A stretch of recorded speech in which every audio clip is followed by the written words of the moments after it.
Hello, അസ്സാം വലൈക്കും, നമസ്കാരം. Welcome back to my YouTube channel. എല്ലാവർക്കും സുഖമെന്ന് വിചാരിക്കുന്നു കേട്ടോ. എനിക്കും സുഖം തന്നെയാണ്. അപ്പോൾ ഇന്ന് അടിപൊളിയൊരു വീഡിയോ ആണ്. നമ്മുടെ ആദ്യത്തെ നോമ്പ് തുറയുടെ വിശേഷങ്ങളാണ് കേട്ടോ. അപ്പോൾ വീഡിയോ ഫുള്ളായും കാണണം. അപ്പോൾ നമ്മളിന്ന് ഒരു 7 മണിയൊക്കെ കഴിഞ്ഞതിന് ശേഷമാണ് അടുക്കളയിൽ കയറിയിരിക്കുന്നത്. നമസ്കാരവും പ്രാർത്ഥനയും ഒക്കെ കഴിഞ്ഞതിന് ശേഷമാണ് കേട്ടോ. അങ്ങനെ നമ്മളെ വിറകടുപ്പ് കത്തിക്കുന്ന ഭാഗമൊക്കെ നന്നായി ഒന്ന് ക്ലീൻ ചെയ്തിട്ടുണ്ടായിരുന്നു.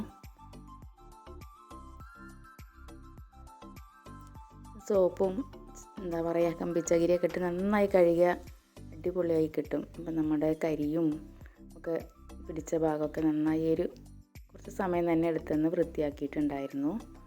അതിന് ശേഷം നമുക്കിന്ന് കുറച്ച് ബീഫ് കിട്ടിയിട്ടുണ്ട്, അതുപോലെ തന്നെ ചിക്കനും ഉണ്ട് കേട്ടോ. അപ്പോൾ അതൊക്കെ ഒന്ന് കഴുകി വൃത്തിയാക്കി വെച്ചിട്ടുണ്ടായിരുന്നു. അതിൻ്റെ വെള്ളമൊക്കെ വാർന്നു പോയതിന് ശേഷം നമ്മൾ ഒരു ചട്ടി അടുപ്പത്ത് വെച്ചിട്ടുണ്ട്. അതിലേക്ക് കുറച്ച് ഉലുവയും വലിയ ജീരകവും എണ്ണയും ഒഴിച്ചൊന്ന് പൊട്ടിച്ചെടുക്കുന്നുണ്ട് കേട്ടോ. അതിന് ശേഷമാണ് നമ്മൾ പൊടികളൊക്കെ ഇട്ട് കൊടുക്കുകയാണ്. അപ്പോൾ പൊടികളൊക്കെ എണ്ണയിലൊന്ന് വഴറ്റിയതിന് ശേഷം ആ വറുമണമൊക്കെ വന്നതിന് ശേഷമാണ് നമ്മൾ അതിലേക്ക് വെളുത്തുള്ളി ഇഞ്ചി ചതച്ചത് ഇട്ട് കൊടുത്തിട്ടുണ്ട്. അതുപോലെ സവാളയും പച്ചമുളകും പിന്നെന്താ പറയുക തക്കാളിയൊക്കെ ഇട്ട് കൊടുത്ത് നന്നായി ഒന്ന് ഇളക്കി. ഒരുപാട് അങ്ങ് വഴറ്റണമൊന്നുമില്ല.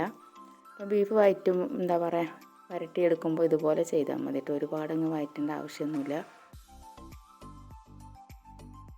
അങ്ങനെ ഉപ്പൊക്കെ ചേർത്ത് നന്നായി ഒന്ന് വേവിച്ചെടുക്കണം. വെള്ളം ഒന്നും ഒഴിക്കാതെയാണ്, കാരണം നമ്മൾ വരട്ടിയെടുക്കാനല്ലോ. അപ്പോൾ കുക്കറിലാകുമ്പോൾ പെട്ടെന്ന് അതിൽ തന്നെ വെള്ളം ഉണ്ടായിരിക്കും.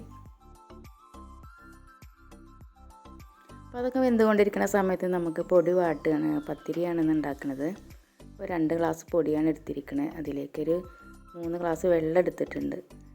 നമ്മൾ പുറത്തുനിന്നൊക്കെ വാങ്ങണ പൊടിയാണെങ്കിൽ 3.4 ഗ്ലാസ്സൊക്കെ വെള്ളം ഒഴിക്കണം കേട്ടോ. അപ്പോൾ നന്നായി വേവിച്ചതിന് ശേഷം ഇളക്കി കൊടുത്തൊന്ന് മൂടി വെച്ച് ഒരു 10-15 മിനിറ്റ് കഴിഞ്ഞതിന് ശേഷമാണ് നമ്മളതൊക്കെ ഒന്ന് കുഴച്ചെടുക്കണത്. ആ സമയത്ത് നമ്മൾ എന്താ പറയുക ബീഫ് വരട്ടിയത് നമ്മൾ കുക്കറിൽ നിന്ന് മാറ്റിയൊരു ചട്ടിയിലേക്ക് വെച്ചിട്ടുണ്ട്. അതിൽ കുറച്ച് വെള്ളം ഉണ്ടായിട്ടുണ്ട്, അതൊന്ന് വറ്റിയെടുക്കാൻ വേണ്ടിയിട്ടാണ്. അപ്പോൾ അതിലേക്ക് കുറച്ച് മല്ലിച്ചപ്പും കറിവേപ്പിലയൊക്കെ ഇട്ട് കൊടുത്തിന്. അപ്പോൾ അതിന് ശേഷം നമ്മൾ വേറൊരു ചട്ടി അടുപ്പത്തി വെച്ചിട്ട് അതിലേക്കും ഉലുവയും വലിയ ജീരകം ഇട്ട് കൊടുത്തിട്ടുണ്ട്. അതിന് ശേഷം ഇഞ്ചിയും വെളുത്തുള്ളിയുടെ മസാലയും പിന്നെ ചെറിയ ഉള്ളി കുറച്ച് അധികം എടുത്തിട്ടുണ്ട് കേട്ടോ, നല്ല ടേസ്റ്റ് കിട്ടാൻ വേണ്ടിയിട്ട്. അതിന് ശേഷം നമ്മൾ പൊടികളൊക്കെ ഇട്ട് വഴറ്റിയതിന് ശേഷം നമ്മളതിലേക്ക് തക്കാളിയും അതുപോലെ തന്നെ കുറച്ച് കറി ഒന്ന് തിക്കാകാൻ വേണ്ടിയിട്ട് ഒരു ഉരുളക്കിഴങ്ങും കൂടെ ഇട്ട് കൊടുത്തിട്ടുണ്ട്.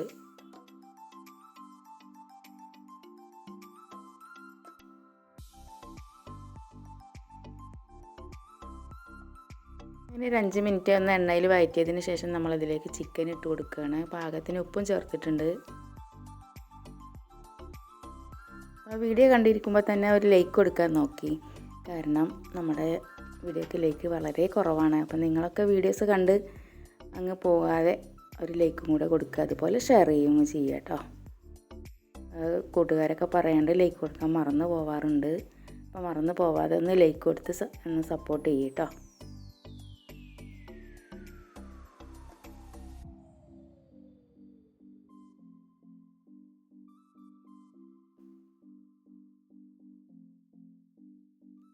അങ്ങനെ ഒരു ഗ്ലാസ് വെള്ളം കൂടി ഒഴിച്ച് ഒരു വിസിലടിക്കുന്നത് അത്രയും ഒന്ന് വേവിച്ചെടുക്കുന്നുണ്ട്. കൂടുതൽ വേവാൻ പാടില്ല.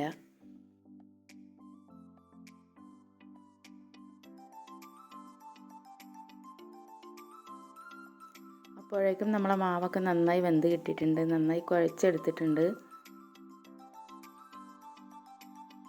ഇങ്ങനെ പത്തിരിയൊക്കെ ചുട്ടും കൊണ്ടിരിക്കുകയാണ്. നമ്മൾ പ്രസ് ചെയ്യണമൊന്നുമില്ല, കൈ കൊണ്ട് തന്നെ എല്ലാം ചെയ്യണത്.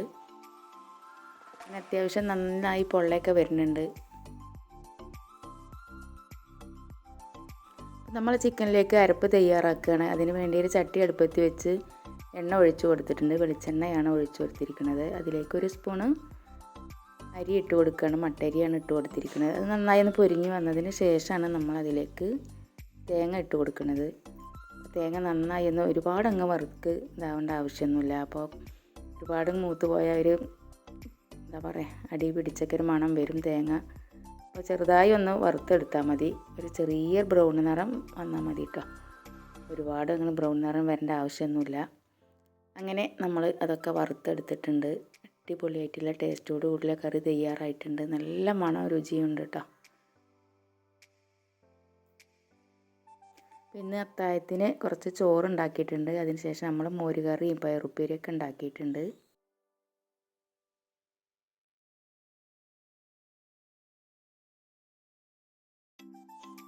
വീഡിയോ ഇഷ്ടപ്പെട്ടു എന്ന് വിചാരിക്കുന്നു. പുതിയൊരു വീഡിയോ കാണുമ്പോൾ എല്ലാവർക്കും എൻ്റെ ഹൃദയം നിറഞ്ഞ നമസ്കാരം.